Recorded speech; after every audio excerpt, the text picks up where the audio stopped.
한 주간의 광명시 이슈를 전하는 이슈 클릭. 오늘은 11구역 상권대책위원회 이동희 위원장님을 모셨습니다. 안녕하십니까. 지금 11구역이 2006년에 추진위가 구성이 되고 2010년 추진위가 승인이 됐지만 같이 그 2010년에 승인이 된 15구역과 16구역은 이미 입주가 됐는데 11구역은 아직 삽도 못 두고 있어요. 그죠? 네. 이런 부분에 대한 문제 제기를 바로잡고자 지금 상권대책위원회라는 이름을 지었는데 이 상권이 어떤 건가요?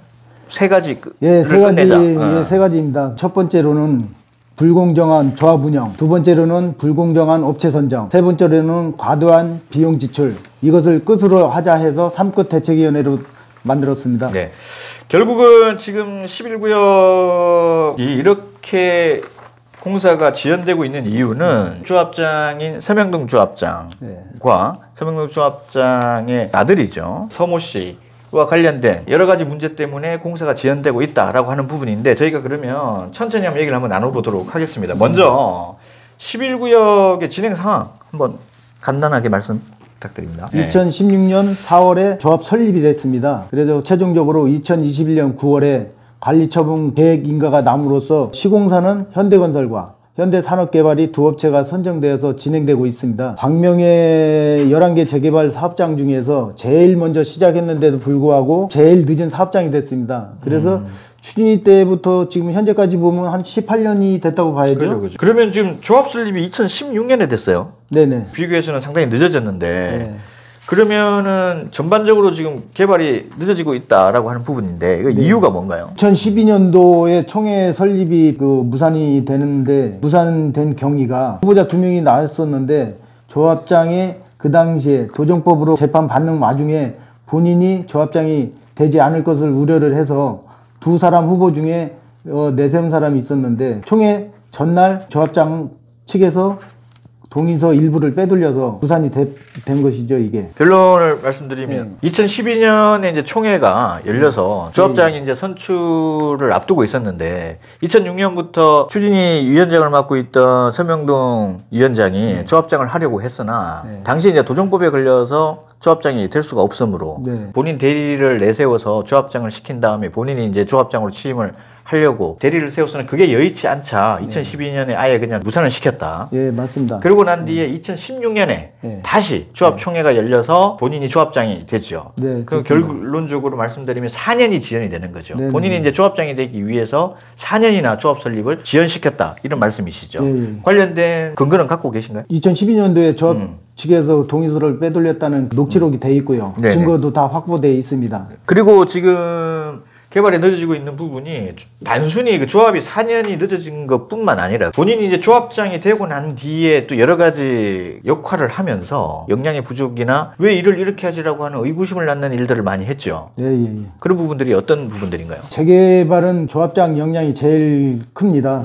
조합장이 어떻게 움직이느냐에 따라서 빨리 가고 늦게 가고 하는 게 재개발입니다. 조합장의 어떤 능력도 중요하지만은 그 살림을 맡고 있는 정비업체 선정도 가장 중요하죠. 저희들 업체 선정할 때 좀 문제가 많았던 업체로 제가 보고 있습니다. 정비업체가 예전에 재개발 관련된 일을 한 이력이 있나요? 원래 인전 재개발 업체 인전 그 꽃이라고 하면은 정비업체인데 정비업체가 저희는 그 회사의 실적이 아무것도 없습니다. 실적이 없죠. 그죠? 실적이 없고 제가 그거를 또 파헤쳐 보니 용산에 있는 컴퓨터 회사를 사가지고 정비업체 실적을 종목을 추가를 해서 2015년도 12월에 사서 2016년 2월에 우리 정비업체로 바로 등록을 하게 됩니다.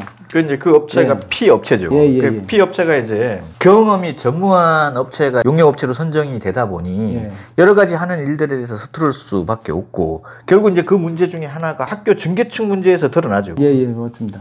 지금 학교 전개축 관련해서 처음에는 이제 14, 16, 11구역이 공동으로 학교 분담금을 내기로 했었는데 용역업체도 마찬가지, 조합장도 마찬가지 다 이제 이 부분이 서투르고 하니까 손을 놓고 있었죠. 놓고 있다가 지금은 오롯이 11구역에서만 전개축 분담금을 다 내게 됐고 이 문제조차도 아직 해결이 안 돼서 지금 공사가 시행이 되고 있지도 않은데 그 부분에 대해서도 한번 말씀 부탁드립니다.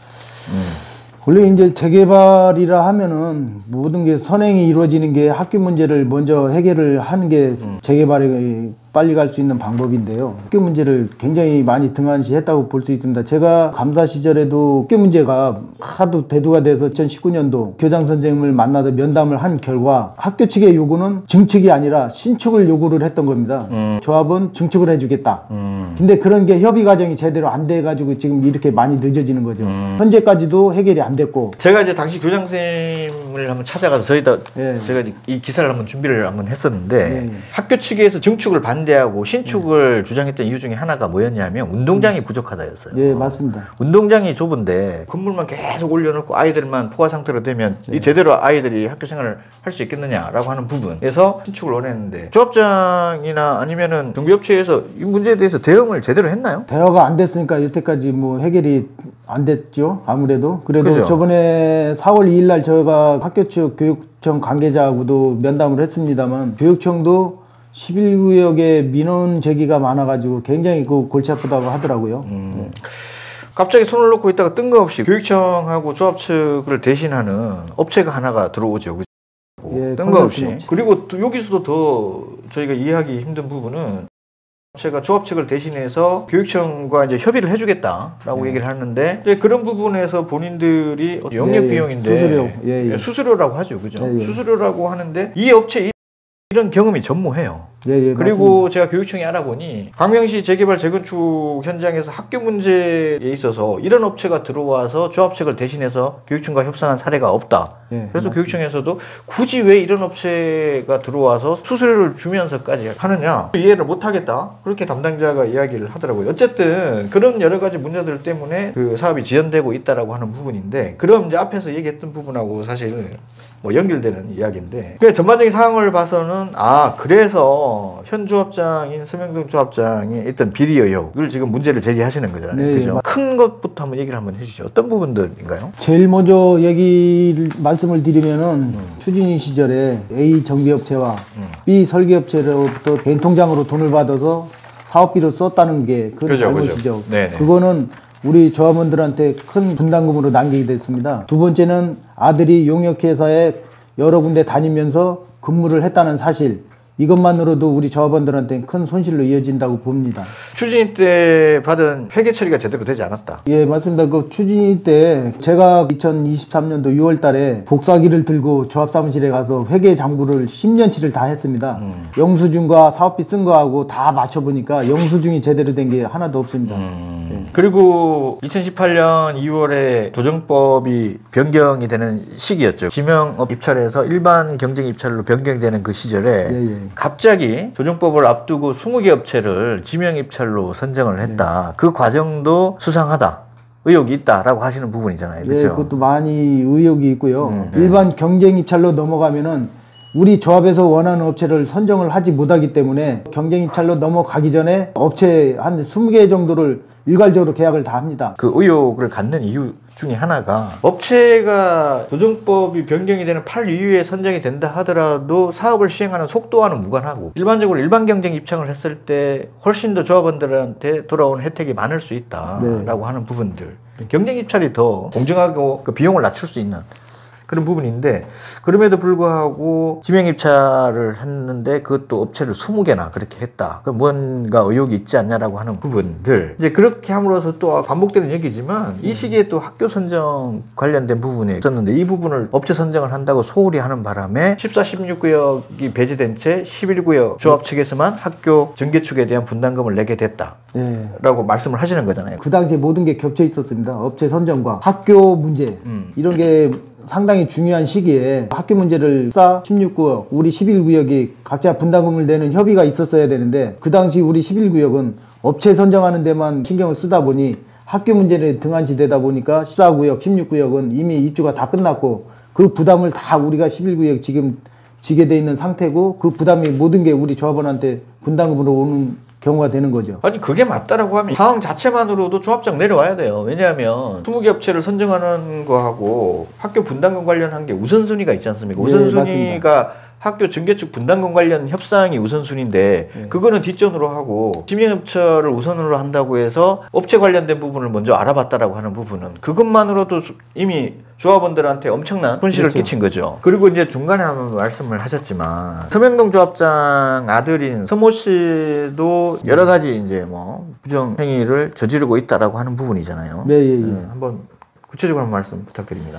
조합장 말씀은 우리 가족과 관계되는 사람들은 전혀 용역업체 관련이 없다라고 이제 답변을 하셨는데요. 저희가 알아본 바로는 A 정비업체의 자회사인 그 참치집이라는 데가 있었어요. 네네. 그 참치집에 이제 바지사장으로 가 있는 격이 있었고, 네. 거기에서 한 2, 3년 근무를 하고, 또 지금 현재 우리 이주비 지금 상무로 또 지금 앉아 있습니다. 그렇게 앉아 있다 보니까 학교 문제 컨설팅에 그 관여되는 다 같이 공동으로 연계가 돼 있는 거죠. 제가 이제 정리를 한번 해보면 정비업체에서 운영하고 있는 참치 집에 영업사장으로 뭐 2, 3년을 근무를 했다. 더구나 S법무 그 법인에서 자회사를 만들어서 뜬금없이 컨설팅 업체를 만들어서 그 컨설팅 업체가 학교 증개축할 때 조합 측을 대리하는 대리업체로 내세우고 그래서 거기에서 협상이 됐을 때는 그 금액의 28%를 성공보수를 주기로 한 그런 계약을 하는데 관여를 했다라고 하는 의혹이 있는 거죠. 참 터무니없는 계약이죠. 아무래도 그 재개발에 이런 컨설팅 업체가 껴서 왔다는 거는 전무후무합니다. 이게 그리고 또 저희가 조합원들이 원치 않는 거기 때문에 우리 조합방에서도 이 컨설팅 업체를 무효화하자라고 매번 그 말씀을 드리는데 그냥 무대포로 여태까지 지금 밀고 나오는 거엔 많은 의혹이 있는 거죠. 지금 또 여기에서 이분이 광명시 모 기관장 조카죠? 예, 맞습니다. 조카고 지금 여기 있는 서명동 조합장이 모 기관장 사촌형이고. 네. 그래서 지금 이제 그 모 기관장이 전에 운영했던 전기회사의 등기이사로 들어가 있다라고 하는 부분인데. 예, 있습니다. 그거 사실인가요? 예, 맞습니다. 사실이고. 그리고 이제 그 회사에서 지금 원래는 전기공사만 하기로 돼 있는데 재개발 재건축 관련된 업무를 하기 위해서 여러 가지 그 업무를 많이 추가했다라는 그런 얘기도 있더라고요. 사실인가요? 저희가 추측하건대 아버지가 조합장으로 계시고 하니까 차후에 일어나는 인테리어 즉 마감재라고 하죠. 그 마감재에 대한 준비들을 많이 하고 있더라고요. 그 보니까 등기부등본상에 종목으로 이제 인테리어, LED 사업, 건설 자재라든가 이런 것도 많이 넣고 준비를 많이 했더라고요. 사실 이걸 의심을 안 할 수가 없는 부분이죠. 지금 서명동 조합장이 박성 광명시장하고 고향이 같아요. 공교롭게도 예산이죠.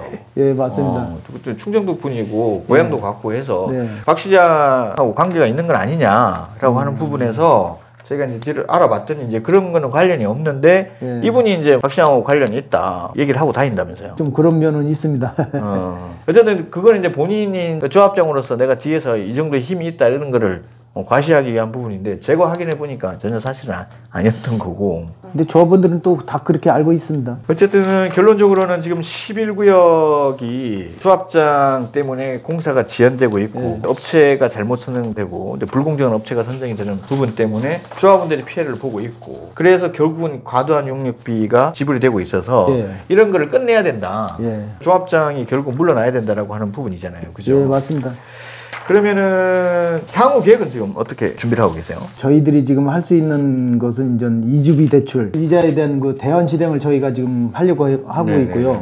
두 번째로는 대출 이자를 안 받은 사람들에 대한 그 월 이자를 지급하게 돼 있어요. 조합에서 지급을 해준다고 그래서 월 이자 지급을 해주는 게 돼 있고 세 번째로는 예치금에 200만 원 돼 있는 게 있는데 그거를 우리 지금 조합원들이 현재 지금 빨리 좀 달라고 좀 난리들이거든요. 그래서 그 부분도 우리가 해결을 한다. 네 번째로는 사업 승인이라든가 이런 거 있어서 그 철거 심의가 지금 많이 늦어지고 있는데 이런 부분들을 우리가 좀 빨리 좀 해결을 하겠다. 그런 진행을 지금 준비를 하고 있고요. 빠른 사업 추진을 위해서 우리는 이제 동시 철거, 공사비 절감, 빠른 착공, 책임 준공 빠른 입주들 조합원들에게 현실감 있게 우리가 지금 만들어 드리려고 하고 있습니다. 이주비 관련된 부분에서 이자가 지금 6%나? 예, 6%대입니다. 이자에 대한 부분을 낮춘다라고 하는 부분이고 그 지연되고 있는 사업을 빨리 속도를 높여서 추진을 하겠다라고 하는 부분들인데 그러면 원래 예상대로 이제 사업이 진행이 됐을 때와 지금 이제 이런 과정에서 계속 늦어지고 있고 비교를 해보면 조합원들이 그냥 평균적으로 조합원들 어느 정도의 손해를 보게 되는 건가요? 저희가 예상으로 이렇게 뽑아보면은 예를 들어서 하나만 제가 예를 들어보면 84A 그게 한 2억에서 2억 5천 이런 부담을 지게 돼 있었는데 네. 지금 현재로 보면은 한 5억이나 6억을 우리 조합원들이 부담을 하게 돼 있어요. 그러면 지금 현재 원주민들은 아무도 들어올 사람들이 없습니다. 정착률이 상당히 떨어지겠네요. 그렇죠. 그리고 지금 그 11구역의 기존의 지금 조합원들이 대부분 연세가 좀 많으시더라고요. 네, 맞습니다. 연세가 많으신 분들이 조합원으로 있는데 33평을 5, 6억을 주고 내고 들어가라라고 얘기를 하면 실제로 그 5, 6억을 내고 들어가실 분들이 많지 않다라고 하는 부분. 사실 이 비용도 거의 2배 이상으로 지금 증가를 했네요. 그러니까 여러 가지 이제 이런 부분들이 복합적으로 조합원들한테 지금 피해가 되고 있다. 그래서 조합장이 빨리 내려와야 된다. 이제 그런 부분이고, 그러면은 이제 그런 말씀을 조합장하고 좀 나눠 보셨나요? 이런 부분에서 문제 제기를 하고, 그리고 뭐 감사로 계셨으니까 또 여러 가지 문제 제기를 했을 텐데 조합장의 반응은 어땠습니까? 제가 감사 볼 때도 많은 소통을 원했고요. 그 잘못된 부분들을 바로 잡아나가려고 서류라든가 이런 거를 좀 점검을 좀 하려고 많이 검토를 많이 하려고 했는데 제대로 된 그 자료 제출이 없었습니다. 그래 항상 보면은 실질적인 사업 그 내용을 검토를 하려다 보면 감사인 제가 내용 증명을 보내고 공개 정보를 통해서 자료를 받을 수밖에 없는 그런 상황이 됐습니다. 그러니 이게 소통이 제대로 되겠느냐 이거죠. 결국 소통이 안 됐다는 얘기죠. 예. 결국은 이 모든 피해를 고스란히 조합원들이 떠맡게 되는 거잖아요. 그죠? 예. 그럼 이제 마지막으로 조합원들에게 드리고 싶은 말씀이 있나요? 11구역은 광명에서 가장 오래되고 가장 그 대장주라고 볼 수 있습니다. 여러 비리 의혹들과 정비업체 또 조합장의 무능함이 큰 손실을 보게 되는 거죠. 우리 조합원들이 좀 하루 빨리 좀 깨우쳐서 분담금을 줄여나가려면은 우리 3급 대책위원회를 좀 따라주셨으면 좋겠다는 그 의미입니다. 우리 3급 대책위원회는 거의가 젊은 사람들로 구성돼서 대책을 세워가면서 빠르게 진행이 지금 하고 있는 거죠, 저희들은. 예. 제가 오늘 우리 위원장님 말씀을 들으니까 좀 마음이 좀 무겁고, 예. 공사가 왜 이렇게 지연이 되지라고 저희가 이제 생각을 그냥 하고 있었는데, 이제 말씀을 듣고 나니까 뭐 좀 이해가 좀 되는 부분이 있는 것 같아요. 물론 말씀하시는 부분은 우리 또 위원장님의 일방적인 또 주장이기도 하고 서명동 조합장 얘기를 한번 들어봐야 되긴 하나, 지금 이제 말씀하시는 부분도 여러 가지 근거를 갖고 또 얘기를 하시는 부분이 있기 때문에 지금 말씀하시는 분이 사실과 다르면 이건 뭐 엄연히 허위사실에 의한 명예훼손이 되는 부분이라서 그죠? 뭐 이 부분을 감수하고 말씀을 하시는 부분이기 때문에 저는 뭐 사실에 근거한 말씀이라고 저는 생각을 하고 있고요. 저는 개인적으로 조합원들을 생각을 하면 이런 부분들이 빨리 개선이 됐으면 좋겠어요. 개선이 되고 현 조합장님도 이 문제에 대해서 빨리 인지를 하고 머리를 맞대서 문제를 해결했으면 좋겠다는 생각이 드는데 그런 부분은 좀 개인적으로 좀 안타깝다는 생각이 듭니다. 자, 오늘은 11구역 상권 대책위원회 위원장님인 이동희 위원장님을 모시고 11구역과 관련된 얘기를 나눠봤습니다. 오늘도 시청해 주셔서 감사합니다.